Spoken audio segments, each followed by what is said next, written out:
For the severely or moderately immunocompromised persons, SAGE recommended that they should be offered an additional dose of all of the WHO EUL COVID-19 vaccines that have been approved.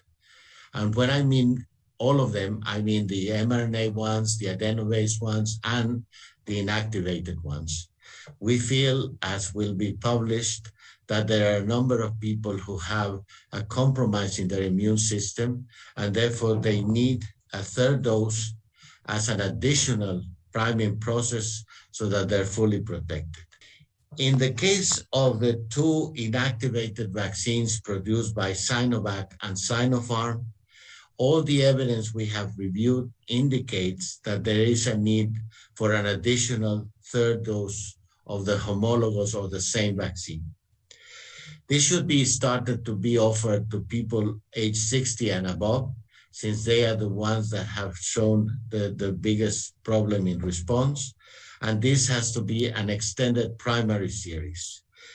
The use of another vaccine, not the same Sinovac or Sinopharm, as an additional dose may also be considered if there is enough supply and access considerations. The strategy prioritizes vaccination of high-risk population of all adults and fully commits to the risk mitigation approach by calling for a 70% of the world population to be fully immunized by mid-2022.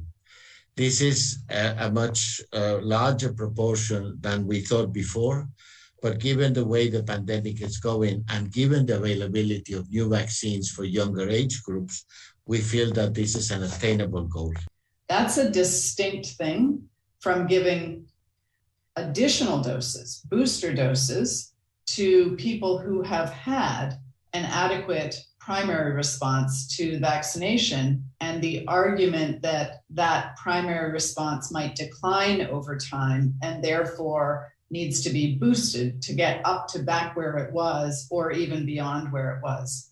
At this time, and as the Director General has called for, a moratorium on booster doses for the general population, because giving those booster doses to individuals who already have had the benefit of a primary response is, as has been explained before, like putting 2 life jackets on somebody and leaving other people without any life jacket. The worldwide supply is now at a point of about 1.5 billion doses per month. And our targets for 40% vaccination, full vaccination of all populations in every country by the end of this year, there's enough supply to do that. There was certainly enough supply to get to the 10% target by the end of September in every country. If the vaccines had been equitably deployed, we in fact would have gotten there many months ago.